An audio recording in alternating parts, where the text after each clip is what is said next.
Congratulations sir. Hello. ఈ 2026లో నీ కల నెరవేరబోతుంది.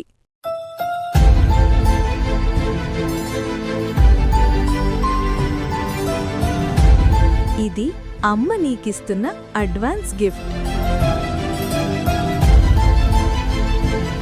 తొందరలోనే ఇంకా 40,000 ఉద్యోగాలు ఇచ్చి 2.5 సంవత్సరాలు పూర్తి చేసుకునే లోపల 1,00,000 ఉద్యోగ ప్రభుత్వ ఖాళీలను భర్తీ చేయడం ద్వారా ఇది ప్రజా ప్రభుత్వం ప్రజల కోసమే పనిచేస్తుంది, ప్రజల ఆకాంక్షలను నెరవేరుస్తుందని ఈనాడు మనం నిర్ణయాలు తీసుకొని ముందుకు వెళ్తున్నాం.